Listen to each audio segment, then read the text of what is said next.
Another week and another Eagles victory. Yes, you heard it right here on the Where Eagles Dare podcast with Lee and Tubby. The Eagles are 5-0. Let the music play. Fly, Eagles, fly, on the road to victory. Fly, Eagles, fly, score a touchdown, 1, 2, 3. Hit 'em low, hit 'em high, and watch our Eagles fly. Fly, Eagles, fly, on the road to victory. E-A-G-L-E-S, Eagles! That is right. I said it.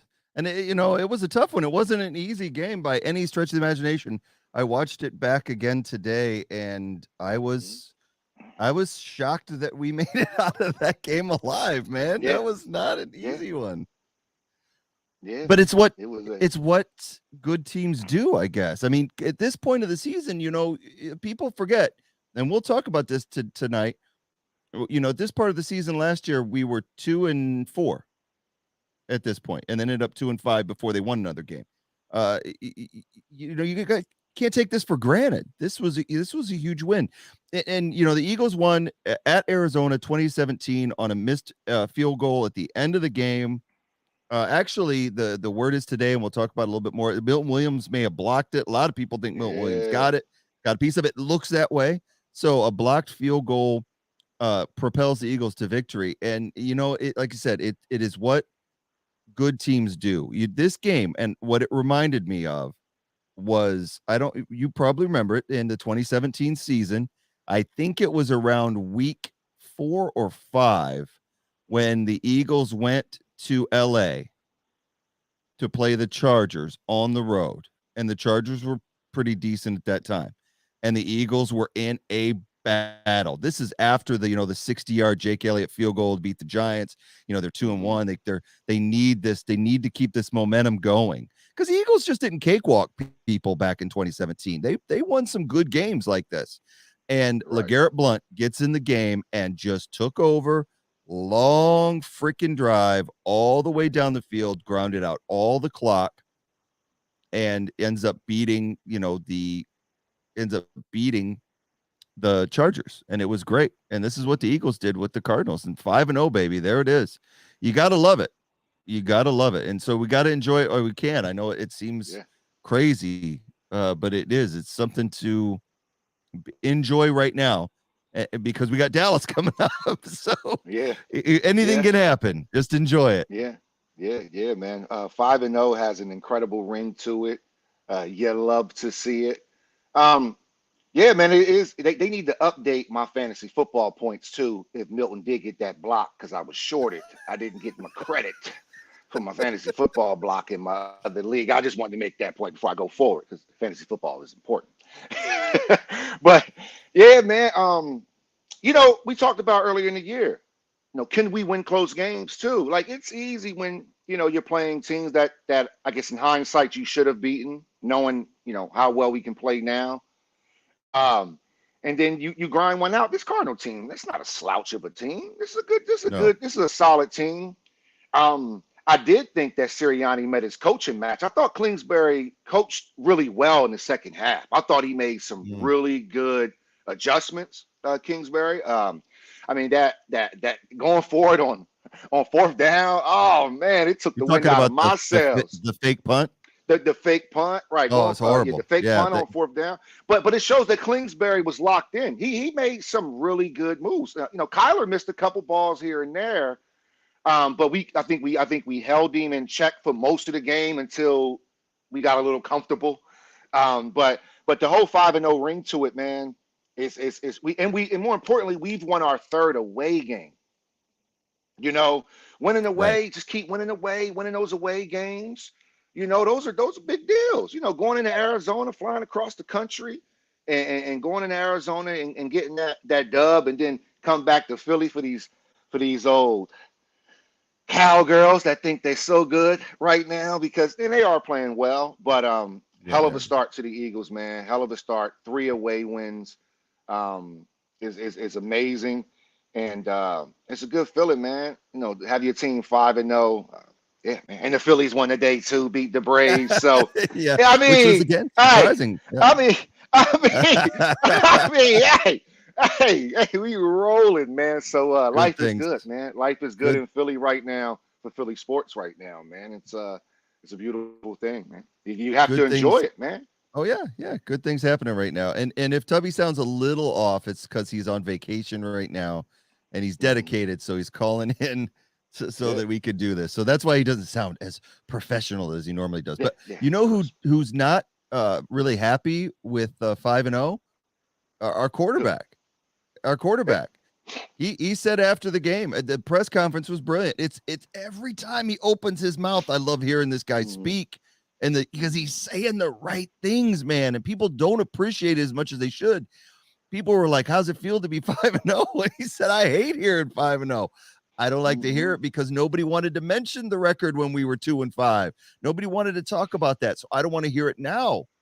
Can we come in here, control the things that we can, attack every day, and just grow and climb? That's what matters, the process." He walked off that field just like he walks off every time the Eagles win, Hmm.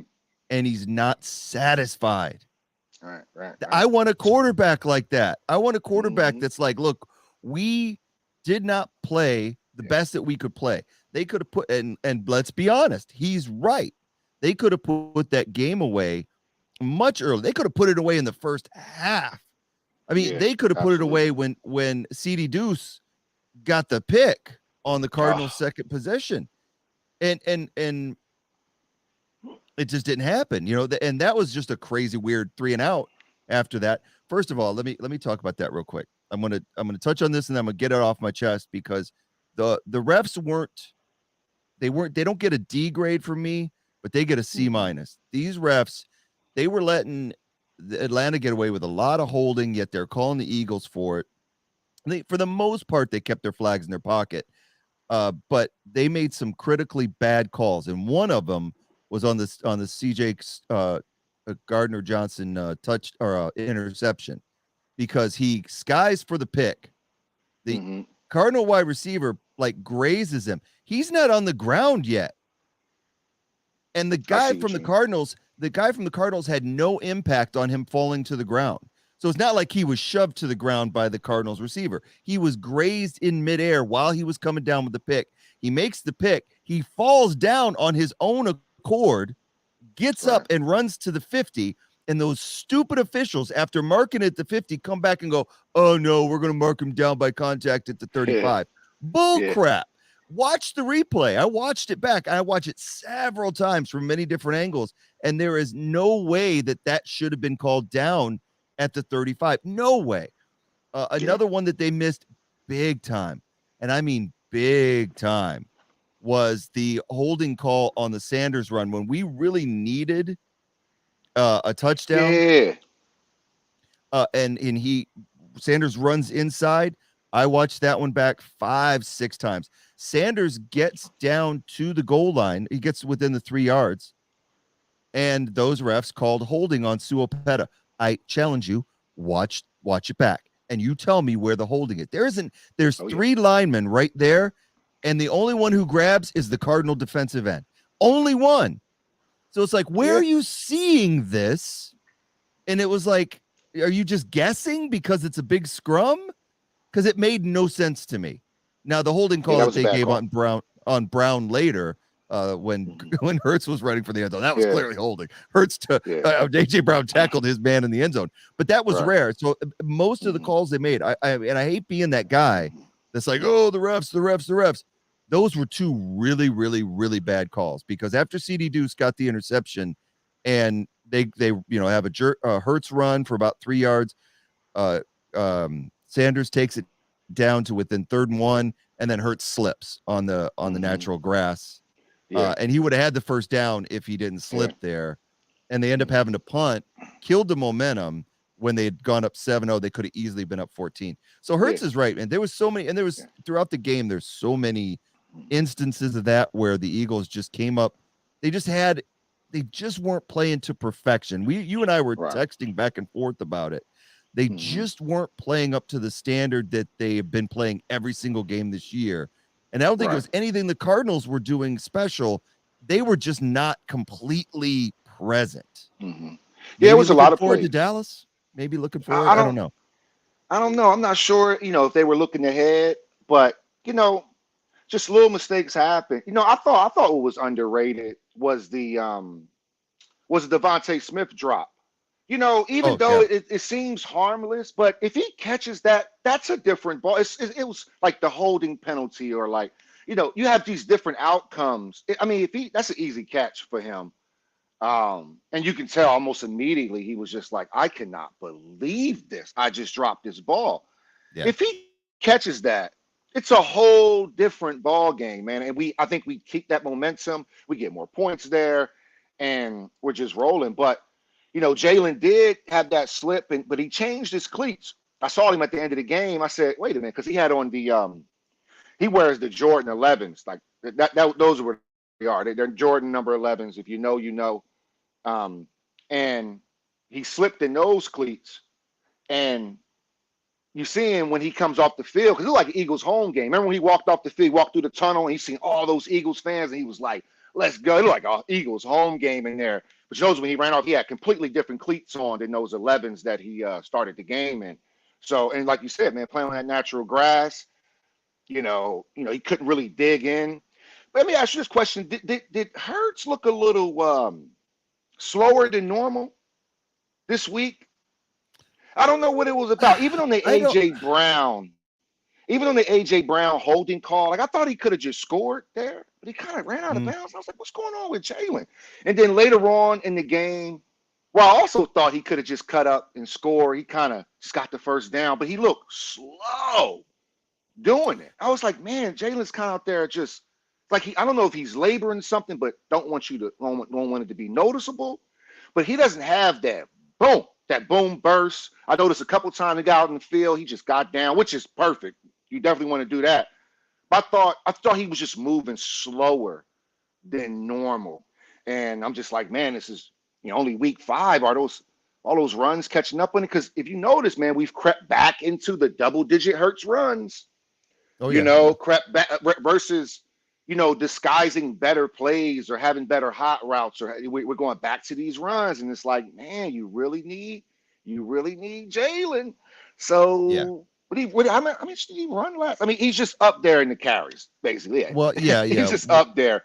We'll look at it. 15 carries last game, and I Yeah. get it. We needed it. A lot of them were first down pushes and goal line pushes, but man, I just hope that doesn't bite us, man. I just hope it doesn't bite us. I would rather take the Kyler Murray. I know I asked you a question, but I'd rather take the Kyler Murray approach and just remember that play when Kyler first ran the game. It was like perfect time run.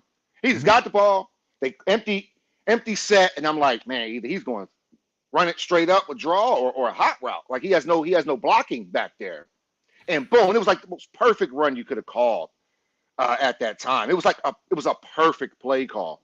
That's why I said Kingsbury. I thought he called a really good game. But 15 carries last game. I think Jalen had 16. I just don't want it to catch up to us. That's all. But do you Right, think right. he's labored? Go on.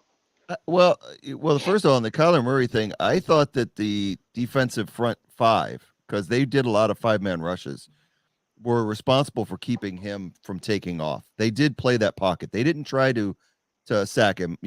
I think Right. Hassan Reddick had a really nice sack, but otherwise they kept him. They played contained until they went to Right. that soft zone in the fourth quarter, and that's when you Ugh. saw Kyler start to take off, which was just bad. It was just we changed our defense up, and it was just not the right time, and it could have killed us. Could have really killed us. As far as the Jalen thing, I don't know if he's maybe hurt. I think you've got a point. I think maybe someone said for him to stop taking hits and start heading up field. Maybe somebody's getting in his ear about, running out of bounds and making the smart move because it's a long season. Or maybe he's taking it upon himself to go, hey, I'm going to run this, this angle route out of, and if I have to go out of bounds, I have to go out of bounds. But yeah, he didn't like, I don't know. It could be a fear of injury, could be something. I thought he ran really well. There, granted, like I said, there was 4 sneaks, so you got to take those out of the equation. And let's just talk about the sneaks real quick. Thank you, because we've been really good team. And, it's the fact that you're on the goal line, and this is the first one here where Goddard basically picks him up and carries him into the end zone, and then Gainwell push him from behind like your 120-pound butt's going to do anything. But anyway, Right. I love the fact that they when they got within a yard, they just like, if it's second and one, we're going to keep sneaking it till we get the first down. So many times Right. did they outthink themselves last year, and it frustrated us Oh yeah. because we know that there's a potential for Jalen to get hurt on a sneak, but it isn't as bad as if he's behind that big offensive line, and you've got it, use it. And I think one of the things that frustrated us was the fact that they didn't do the sneaks when they needed to, and they tried to do some sort of stupid. Remember the stretch play? Always the stretch play Yeah. on 2nd and 1 and 3rd and 1 never works because you're Yeah. stretching your offensive line out. But the sneak, they've learned from it.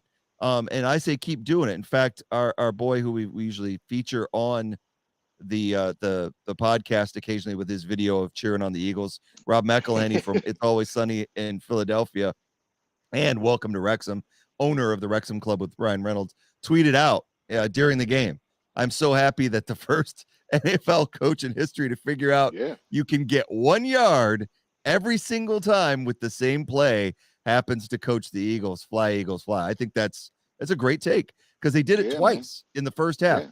to get touchdowns.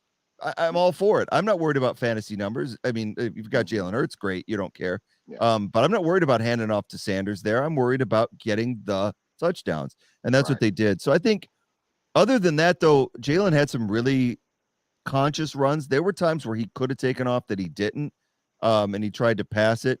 The only thing I'm concerned about Jalen is the near pick that happened in the first half where he seems to have a trouble reading a cover 3 when teams back into cover 3. So I saw Edge of Philly Sports today put a really good video on it. I'm like, yeah, that's true. But it's a minor thing compared to all the other great throws he makes throughout the game. Yeah. But it's one of those things like if a team comes up on the line and they're showing man and they back out of it, Jalen gets zeroed in to I'm throwing to that crossing route or I'm throwing to that guy coming over the middle, and he doesn't see that slot corner. That happened in Jacksonville with the pick 6, and it nearly happened in the Arizona game where the slot corner backs up and he's in perfect spot to make a play. And that's my only really concern. But I think Jalen is such a student of the game right now.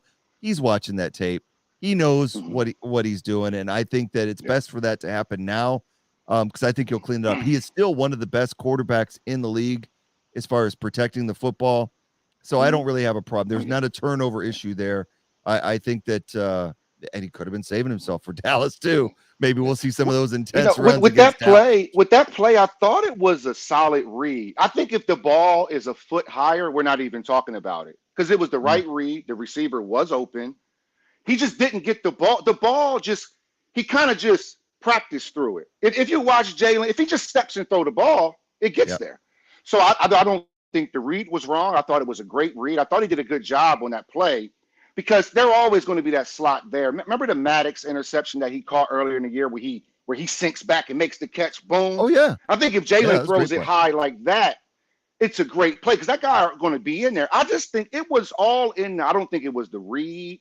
I just think it was all in the execution. All Jalen has to do is instead of going like this, he just got overconfident for a second because he is having such a great season and he's passing the ball so well. I think if that ball, I mean, because it was an amazing interception. I mean, it wasn't like it was like pop right through. I mean, you stretched back, dove. Yeah. Right, for sure. But he dove, stretched back. If he puts that ball a foot higher, so. And that happens in the NFL. Now, Jacksonville. More to the sideline, too. Now Jacksonville, it was a bad read because you're throwing in a double coverage. Yeah. So that's a bad read versus a bad throw. I thought the one against Arizona last week was a bad throw. And it just looked, I mean, you even texted, it's a lazy throw. Because it was the throw, that really, like I said, he puts that ball a foot higher. A lot of quarterbacks do it, man. You put that ball a foot higher, it's the right play. It's the right read. He's right open. Boom. He has to beat one person. It's kind of not terrible to go to that slot because if you can get it over the slot and you beat that safety, he's gone. So it's a high risk, high reward. type of play, and it just wasn't executed well with the throw. I think if he like you said, he's going to look at that tape, and he's not going to make that as overconfident of a throw. He's going to step into it, fire it, get it there, and I think we can have some success with that play, man. But yeah, man, so even starting out, man. Well, Goddard had a hell of a game too. He did. I thought Goddard had, I called him top 5. The commentators are catching up a little bit, but I had him top 5 since the draft because this guy can do everything. He'll have some key drops. That's his only thing is like the moment drops. He'll be like, oh man, but I think I think he's right there with the best of them. I mean, he's not in the same tier as probably a Kelsey. Because Kelsey's just an incredible yards after the catch type of play. I mean, Kelsey's a freak, man. But Goddard, man, 8 catches, 95 yards. I mean, that's a hell of a day from a tight end. Have a day. And yeah, man, not AJ, but I thought AJ had some key catches. But Devontae Smith had a good game overall too, man. I thought he played well.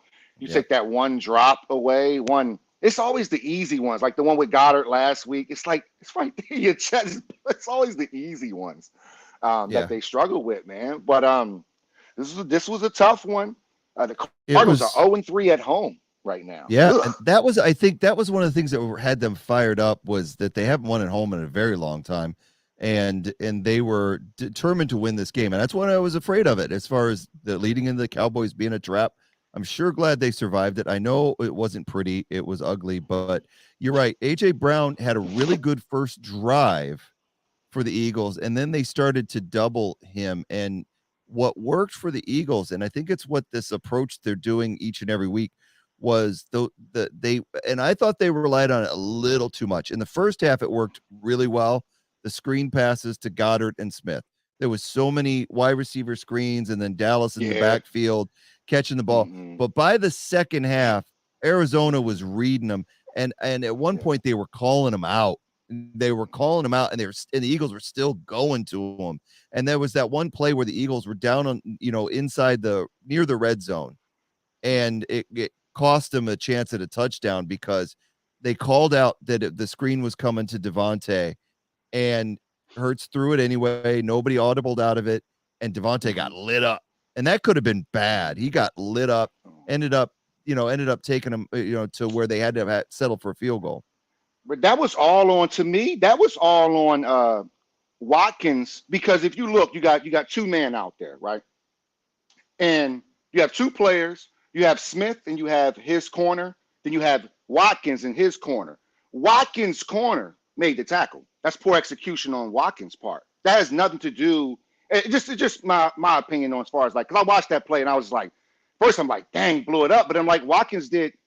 So the play looks bad when you don't execute, Right. And if Watkins blocks his guy, Smith uses that to get around. Watkins doesn't execute well. He doesn't block at all. These guys are going to play up. And especially if they're pressing. But even when they called out the screen, so with that play, I just thought Watkins should have blocked way, way, way better. I did think we went to the short stuff too quickly, especially if they weren't blitzing. Like the timing of it was a bit weird to go to that play. I do agree, but yeah, man. If AJ Brown's over there, maybe that block is made. If Pascal's over there, maybe the block is made. But it's hard for me to get on Jalen about that play, or even Smith, or even the coach, when Watkins doesn't make his block. You can have a good play call, but you have to make that block. And I think if Watkins just makes the block, I think it could be a more explosive play. But you have this goes to execution. I wish we had that play. It's so. I mean, he almost pushes him right into Devontae. He almost helps him. I get that. But I get that. My point is that if the defense knows it's coming, it's going to give them an up on the snap to be able to cut inside, because I was saying that a lot of times it was easy to see that was what they were doing. The screens, the Eagles were still running them, and they were still converting them because the play design. But that tells me there's only so many times that you can run those plays over and over before defense completely adjusts and sells out on them. What I was kind of noticing was toward the end of the game, they were running a lot of 11 12 setups where they had a couple of Mhm. tight ends in on the offensive line, and I was like, where is our spread offense? Where's our three Mhm. wide receivers? But it seemed like they Right. went really conservative because they were afraid of the blitz. They were afraid of getting Mhm. Jalen killed but they weren't. Mhm. But the Cardinals front wasn't bringing it as much as they Right. could have. And we were Mhm. kind of playing like they were going to, and it kind of Mhm. it surprised me that we didn't go downfield to Smith at all. That they didn't go downfield to Yeah. AJ at all. So it was like Unbelievable. you're playing Unbelievable. this game plan, and I get that Stitchen came in there with a game plan to win. They won, but it could have been so much better and easier. I think they made it harder on themselves by not trying to Mhm. threaten at least throw Yeah. downfield to threaten Arizona. They made That's a it good easy point. on the defense. So that's Yeah. something they can't do against Yeah. Dallas's defense. I know Dallas defense, they got DeMarcus Lawrence, they got friggin' Micah Parsons going to be coming in on the side. They can't just not abandon the air game because they're worried about a blitz or worried about Right. Jalen getting sacked. They're going to have to Right. air it out because that's Yeah. where you can attack Dallas is Yeah. in their deep coverage. Their corners, you may not want to attack them, but you can get them deep Mhm. on those safeties. So Yeah, it's it, crazy how much we attacked Washington deep yeah, and then almost didn't even try the Cardinals at all. I noticed that too. I no, was like, damn, we're not even going to try them deep. So it's to your point, like they start asking, well, the defense.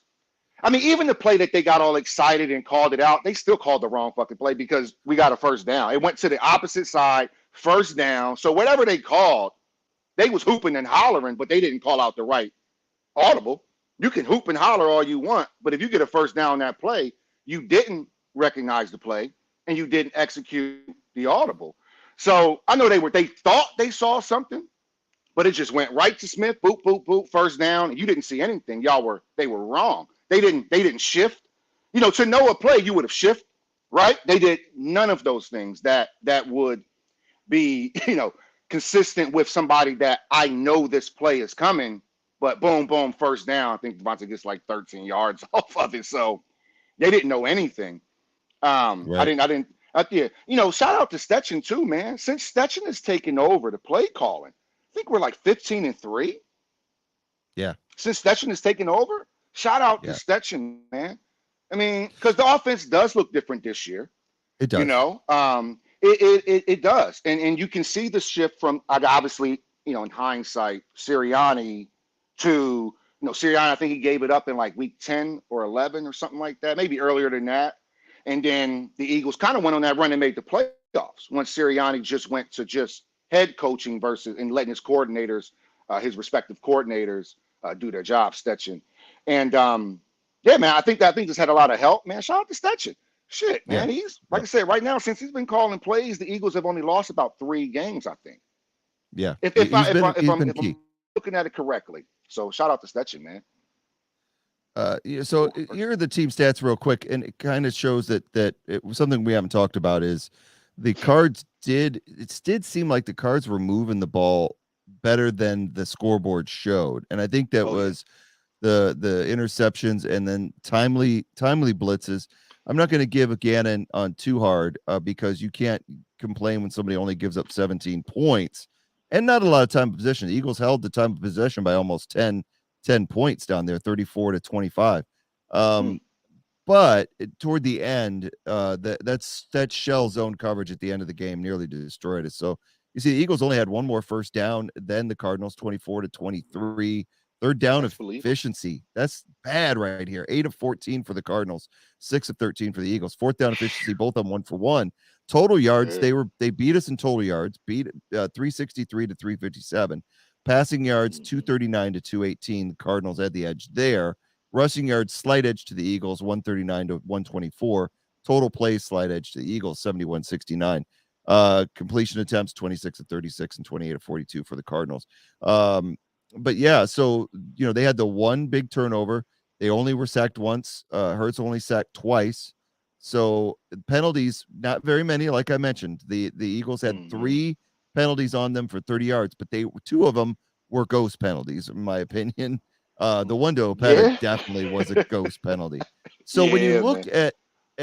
at like Kyler Murray's final numbers, he was 28 of 42, 66 completion percentage for 250 yards. rushing game, you just had two. You had Connor with 55 yards.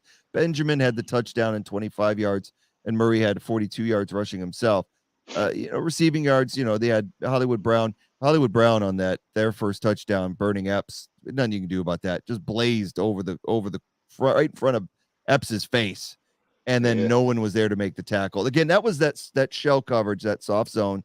They didn't put Epps in a position to make a play, because if you remember in the second half, Epps is playing in man coverage on Ertz and actually knocks the ball away from him in a big play. So it has nothing to do with right. Epps. It has the fact that Epps was deep off the ball and can't do anything.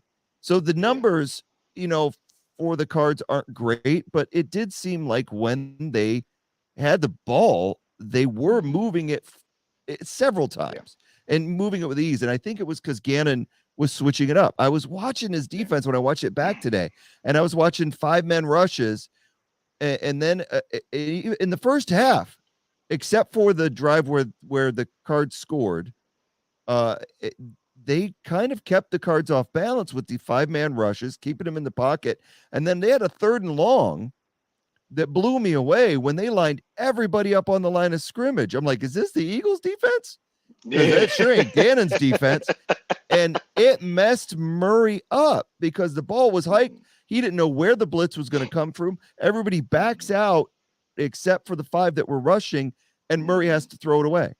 And I'm like, why aren't we doing that more often rather than this shell coverage that we did? Yeah, Because it killed us near the end of the half, where we ended up having to the Cards get the ball. They had the fake punt and everything, uh, and they just kept moving the ball. And we were lucky on that drive with the shell coverage that they ran out of time, because if they were at the goal line with not enough time to run another play and had to settle to make the game 14-10 at the half. yeah, That easily could have been 17, or it could have been 14 yeah, all at that point, yeah. and that If would have been a Kyler much goes different ball head game. first, yeah. If Yeah, Kyler goes head first there, it's.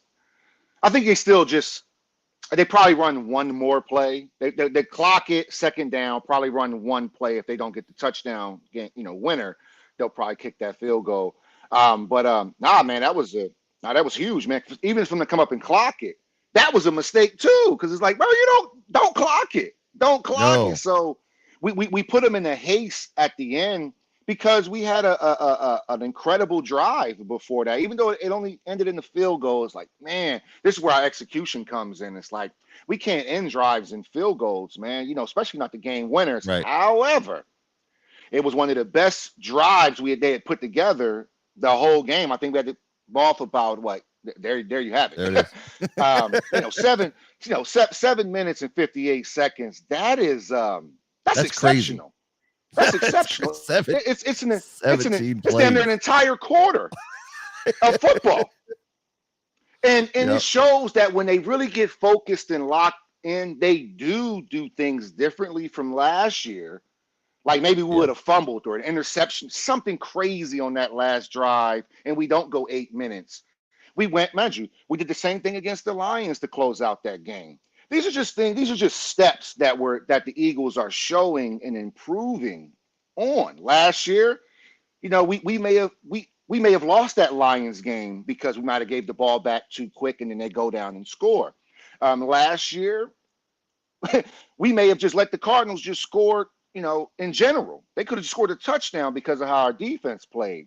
But this yep, year, I think the Detroit game we closed out in 7 minutes, 58 seconds, 17 plays. To run 17 plays on a drive.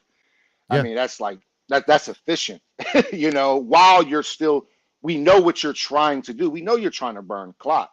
The one thing that really got under my skin with the defense was how we played Hollywood Brown. I just thought yeah. we just gave him too many cheap ones. 8 catches, 78 yards, and a touchdown. And I just felt like they were so cheap what he got. He was just able to just run so free. He was That able to was it. just Yeah, run free underneath. I just couldn't understand it at times where I'm just like, he's just running through the zone. He's just running through he's not even covered. Somebody is always 3 or 4 yards away. Then you have to come up and make this hero tackle. I thought, to your point, like that soft coverage, you got guys playing back so far. They get the Cardinals did a good job, especially with Benjamin, just getting the ball in play. And you have to come down so far. TJ has to come so far down to make up for the coverage that he's in. He misses the tackle that TJ would normally make. So TJ has been a great tackler this year, particularly in open field. And he comes down and TJ misses the tackle. And I think Epps missed the tackle. And it's just a shit show after that. And it's just like, what's going on? And Slay, I'm calling Slay out, man. Slay need to get his head. He need to get his nose in there, man. I mean, I know our quarterback. I know he's a great defender, but I think at times, man, he needs to come up and help the run. I think he's a prima donna when it comes to tackling, man. That's the only thing I look at Slay on game day, and I'm like, this guy won't tackle. He is not interested in tackling anybody unless he No. absolutely has to. And that could be a problem with us when we go against big receivers, like, down the stretch, like, like Well, CD yeah, Lamb. CD Lamb. He's not necessarily got CD Lamb. Like, you have to hit him. Where is Slade coming down and laying a boom on some of those short plays where he's lining back, he's back 7 yards. He can see the play developing, and he still doesn't, boom, come down the hill and lay that boom and stop them from even trying to do the soft coverage. Arizona, on the other hand, they did that to us. They came down, and when our guys got the ball in quick in early spaces, they came down and at least tried to minimize. I think our guys, our defense playing so far back, they catch the ball. They have all the time in the world to make a guy miss or gain momentum in their running. And just didn't really like that, man. We shut Connor down for the most part, and he got injured, so that was cool. Like, okay, Connor's not in. He won't break one. But those are the things, man. That soft coverage, I think, really put the defense on their heels unnecessarily when we've shown that we can dictate the pace of the game through our defense as well. So I didn't like that coverage in that second half. This picture represents the soft shell coverage, whether that's a soft man or soft zone. You've got you stop nothing. You stop nothing by playing guys 10 yards off the ball. If you want to play guys in a zone and disguise coverage, I'm fine with that. But it was what I was texting you during the game was like, it affects everything.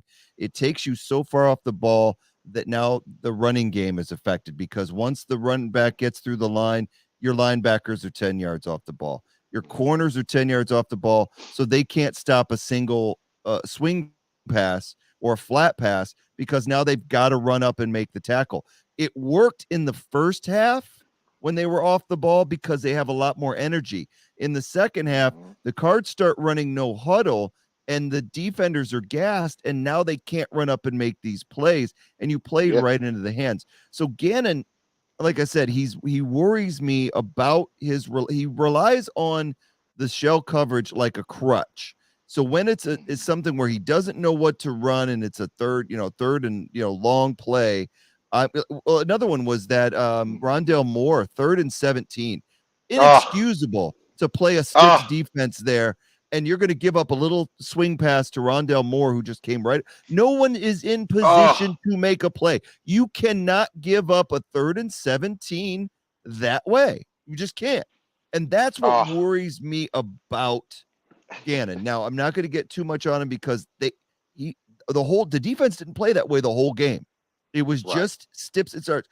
But it's got to be telling when you look at the tape, when Gannon looks at the tape and goes, every time I run those soft coverages, we get our ass kicked. And every time I run a little bit, I'm not talking about aggressive. I'm not talking blitzing every play. I'm talking rushing 5 guys, mixing man and zone, disguising coverage. Yeah. Putting people in a position to make plays. Yeah. And he's been doing that most of the time. But we really need to stop. Unless we've got a 30-point lead. We need to stop doing it when we're up 14. We really need to stop doing it when we're up 14. The game is not over in the first half up 14. Yeah. And he just can't help himself. He took his foot off the pedal for sure. And you can't do that, man.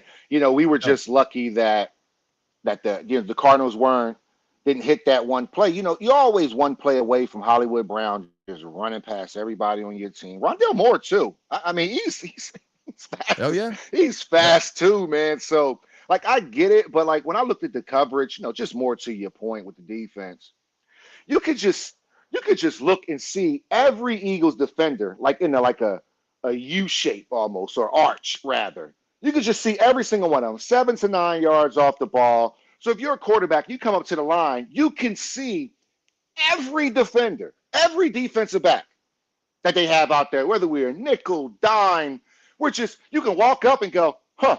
And you see all of this space in between where you can operate. And Kyler's sitting there, and he's looking like, well, now you start doing simple math. It's impossible for him to come down and stop the slant from Marquise Brown. It's just simple math at this point. Like, wait a minute, Marquise is quick. I can just I have a quick release. Murray has a quick release. I can get the ball away. And it was just so easy, man. I didn't understand why there weren't even audibles. I'm gonna say this about our defense as well, man. Kaiser's his first year, he looked like he's the one calling the plays, but who's that dog out there that say, we're not playing this coverage? We're about to get beat on this coverage. Right. Hey, yeah. check out, man. Somebody who's out there going, check down, Slay, move up, Bradbury, move, hey, get down. Well, let the safeties play safety. I think Epps is having an incredible year. And I feel like, and CJ is playing great too, man. Don't disrespect our safeties by playing our really great corners so far off the ball that we're not maximizing our potential on our defense. And the games that we play aggressive with our corners, I think those are the games that you see our high sack rate. Hell yeah. Because we're disguising it better. It's not just a line of defenders with 10 yards in front of them and any quarterback can see I can run a post. You can almost madden it. It's like a scrimmage, if that makes sense. Where you're just I get you. Oh, okay, I can see this here. I can run out here. It's a scrimmage. You're not even playing. You're not even giving me, even a pre-snap. Maybe you'll run up something. It's just nothing. And I just think if you're going to have two good safeties like we do have, I mean, Epps is oh man, I like Epps, man. He's probably my favorite player on defense right now because he will really lower the boom, man. I like the way he's playing. I think he's been underrated as the timing of the plays that he's made on third down. I think the timing of Epps, I think just the timing, like you said, that Ertz play. Ertz is a hard player to guard. Ertz is a really good tight end, Super Bowl winning tight end. Made one of the most incredible plays in Super Bowl history that will always be reviewed. He jumped over, dove for that touchdown. I mean, against the Patriots. I mean, so for him to stop Ertz like that and just continuously, to me, Epps is the only one on our defense that strikes fear out of our DBs. I'm just talking about the DBs, not the line, not our linebackers, but our DBs. Bradbury and Slay are great in coverage. But I want to see these guys play a little more physical. But what do you say when you're 5-0? And teams really, I mean, 17 points. That's not a drilling. No. It's just you can see the little cracks there, and it's something that's concerning going into the Dallas game. And like you said, we just don't like the soft coverage. I think that every fan is in agreement. You go on any message board anywhere, and even the most uneducated Eagles fan is going to talk about the soft coverage. Everybody sees it from Gannon.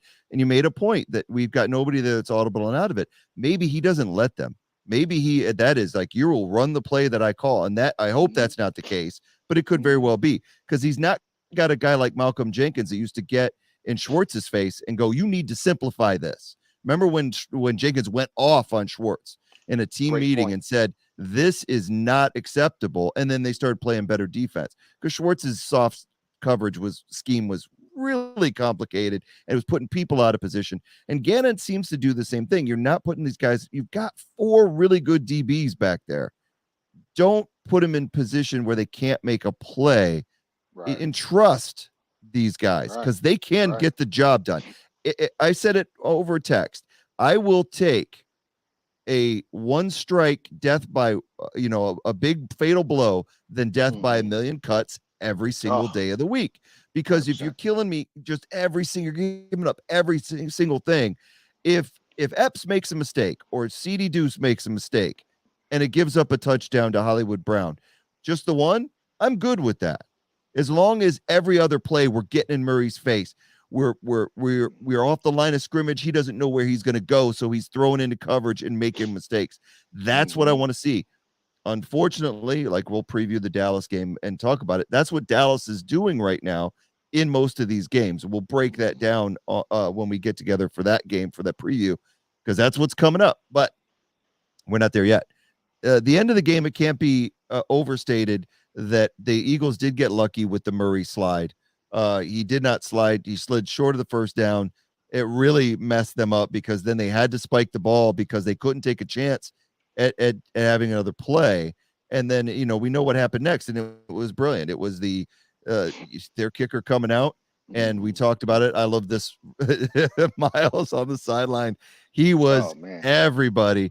But I also like the fact that, like if you look at the play itself, it's hard to see, but you can see Milton Williams right there, big old 93 in the middle of the defense with his hand up. And if you watch the play, I watched it over and over again. It does look like he gets a piece of this ball and it goes to, wide right, which was amazing. Mm-hmm. So Yeah. it was luck. It was also a block. But sometimes Mm-hmm. when you get those opportunities when you're a good team, and I think the Eagles did. So real quick, I did want to show a couple of things from the block, or from the kick that happened at the end. The first one is a TikTok that a guy that I follow who's an Eagles fan. He goes to all the games. He was actually in attendance in Arizona. Yeah. I think he goes by the Mighty E-Rock, but he takes it from a fan's perspective. So just check this out and tell me what stadium that they're in.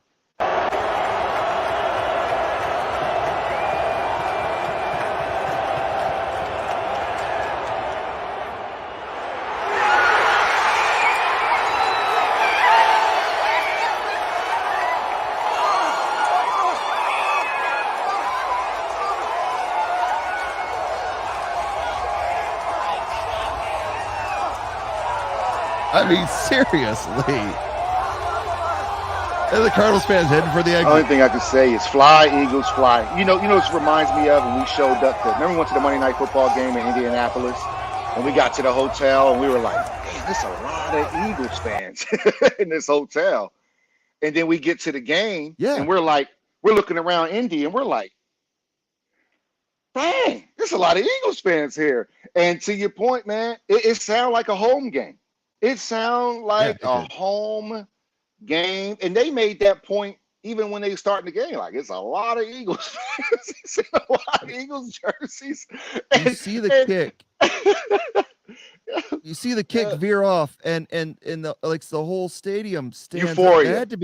It has to be demoralizing for the home team. Arizona is nowhere near Philadelphia. This isn't like we're going to New York or Baltimore, DC. This is Arizona, and they showed up in mass and made it a home game for the Eagles. It was the same thing in Detroit when I went to the Detroit game earlier in the year. We were everywhere. And it's a credit to our I fan think base. I think that's what really drives the people crazy when we come into their home stadiums and just take over, and it's getting bigger and bigger. The more games you win, the more we travel, baby. So, but there'll be no traveling on Sunday night. I got one more video to show. This is Kazir White. This is Kazir White's version from the sidelines. I love this video. Hey, he gonna miss it. He gonna miss it. He gonna miss it, y'all. Oh, one left. One left.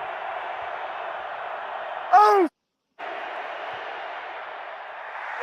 Yeah! You love to see it. You love to see it. Yeah! Wait, come on, good dog. Yeah! Hey! Hey, my brother's probably gonna. My brother. This is a Yeah. little quick point. My brother is a Q. You see that them throwing up the Qs or whatever. My brother's a Q, and Oh Jalen yeah. Hurts is a Q as well too. My brother's a Jalen Hurts fan as well. They're frat brothers, if you will. Um, but you see them Q. You give me a dog. So what? Kaiser White must be a Q as well too. My brother watches our show as well, so I'm sure he'll appreciate that. So there was a couple Qs. Great Man, you hear stuff. that dog barking. They dance to the dog catcher, dog catcher, do the dog catcher. And so yeah, man, the Qs they do, man. Malcolm Jenkins was a Q as well. So you see his branding. So Mm, they definitely have a brotherhood there. Um, yeah, man, that's awesome, man. And man, what a win, man. I take all wins, man. I take the ones yeah. in the rain. Eagles have won multiple ways this year. Yeah, they've won in the rain. They've won a tight one in somebody else's house, and they've had big leads, stalled a little bit, and still ended up winning and still putting that one drive together in Detroit. Um, I think the Vikings was total dominance. So we've won in a couple different ways while going against. Hey, you see Justin Jefferson grittying again because he's not playing the Eagles. That's why he's grittying again because he's not Oh playing the yeah. Eagles. And He's and all of a and, sudden and good Jalen again. Hurts and Jalen Hurts has the best gritty in the NFL. Jalen does the side gritty. See, everybody Yeah. do the front gritty. Jalen got the smooth. Then he does the man. Y'all not ready for that. He does that little swipe at the end. I love it, man, because Yeah. I love for players to play loose but serious at the same. Because it's football, man. You gotta have Yeah. fun. Still, you're getting paid buku dollars. Maybe not Jalen yet.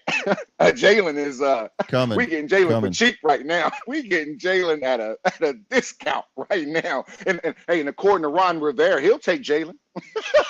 Yeah, exactly. Yeah, definitely. I'll take Hey, anybody right now. Doug Peterson to take Jalen after the game, give him that hug. Like, I wish he was in Jacksonville, I man. know. Because you think, like, just by the trickle down, the guy that's backing up Jalen, Gardner Minshew, got bounced from Jacksonville. This is after training camp. Mind you, they didn't trade Gardner Right. Minshew when they drafted T-Law. They did not. After camp, they traded Gardner Minshew, who came in, and we still had Flacco, I think, at the time. And then we made that Jets trade. But, like, they weren't even sure if they were going to start T-Law that first year. Right. I think they said, we'll just run with it. And you can tell that Mhm. hug from Doug says, man, I wish I had a quarterback like you, man. And T-Law played another bad one this week, too, man. I can't believe Yeah. I'm a big I T-Law don't fan, by the understand. way. I'm a huge T-Law fan. This is not a Jacksonville podcast, but if you got Doug Peterson, our Super Bowl winning coach there, we're going to talk about it, That was a sometime. rough game. That was a rough I'm game. a big That they T-Law played fan. against. I'm so disappointed. I'm such a big T-Law fan. I was at Clemson as well. I'm like a closet Clemson fan at times. Like I Uh-oh. like to watch them. I love their uniforms. I love their the atmosphere. The rock when they run down. I love just the atmosphere. And by the way, my favorite player of all time went there, and Brian Dawkins. Oh So yeah, I think that's definitely. what started it as well too. So it's Yeah. via B Dawk. But anyway, So that's my yeah, little. tough game for Jacksonville. I was surprised by that. But before we go, we're Mhm. coming up on the hour mark, and I wanted a couple things I wanted to discuss before we head out.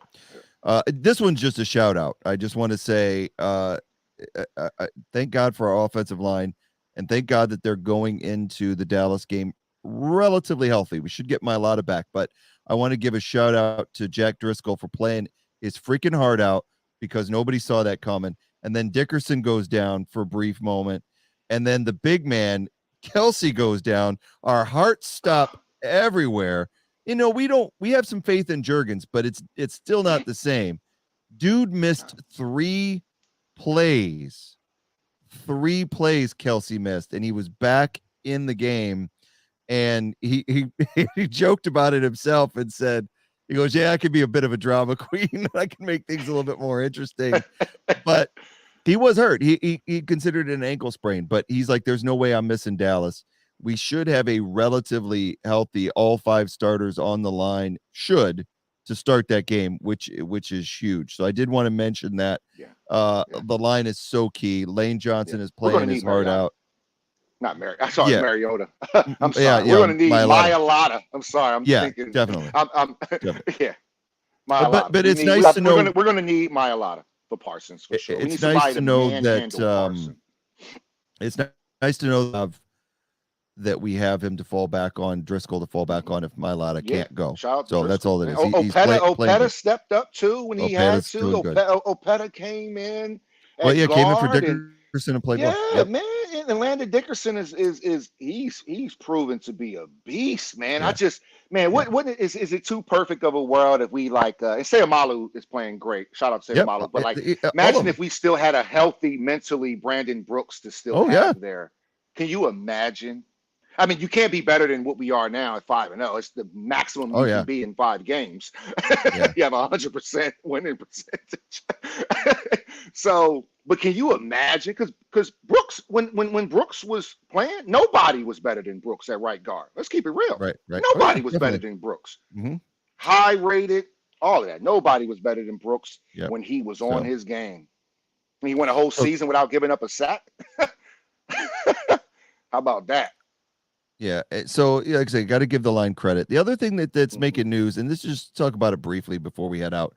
The Eagles are flying high right now, and they're looking good. And another team in the league is on the opposite spectrum of that, in the Carolina Panthers. And there's a lot of rumors that a fire sale could be happening, and that a certain Christian McCaffrey could be up for grabs. Now, when the Eagles won their Super Bowl in 2017, this is the only reason I even entertained the thought.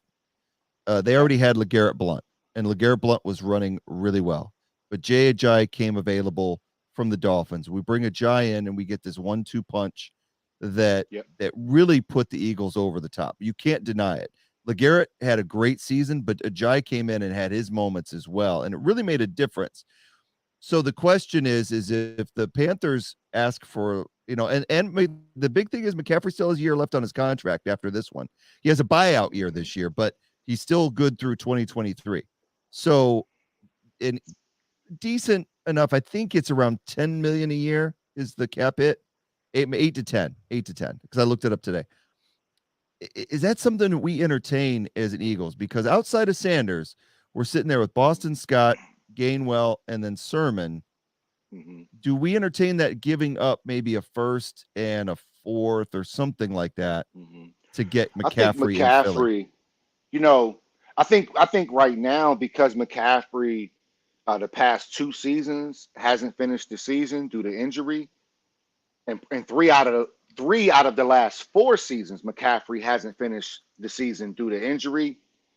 I think that Saints pick that we have, I think that'll be a good parlay for us to, all the moves that Howie made in the offseason to get that pick and to parlay it into a Christian McCaffrey would be, I mean, that's operating GM at his finest right there. I think he's worth, I would give up 2 first rounders. I would give up, I would give up 2 first rounders. We may have to send Miles, which is tough because, dang, man, when Miles is healthy, he's a 4.5 yard plus carrier. Miles has had a solid season. I mean, a solid season. Miles man. is sitting, if I'm not mistaken, he's 4th in the league in rushing right now. If I'm not mistaken, I have to look it up. But the last graphic I saw was, and so you're right. It's tough. The problem is I'd rather keep Miles in hand like we did with Blunt and Ajayi. Mm-hmm. It could make a difference when Sanders' contract is up, who we keep. But I think for this season on the championship run, because the key is, like you said, Christian hasn't finished a season healthy, but he's also been the workhorse. He's also been the every down back.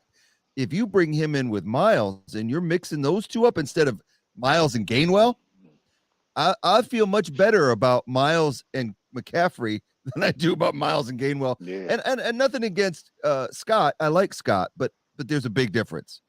And I think if you have those guys alternating, you've got a chance of keeping them both healthy. You've got depth at the running back position the rest of the year. So I think if the Eagles are serious about a championship run, this is something they should definitely consider. And I think that they are considering it.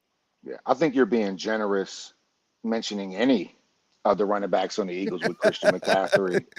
No, Just he's an Miles. No, it's true. incredible he's an incredible. You know, I mean, like when you talk Christian McCaffrey, you're talking the only other players' names that should really follow, honestly, is King Henry and Yep. Taylor out of Indy, and then there's a different tier after that. Right. And Miles is them is probably just on the lower tier, and Bart Scott is like, I mean, that's not even a mention, is it? So now I feel you, man, but Yeah. I don't know if we can keep Sanders too. I think we may have to give up Sanders, a first round pick, and maybe a fourth, like you said, or something juicy like that. Maybe even Kobe Dean. We haven't even played Kobe Dean Oh, I know. this year.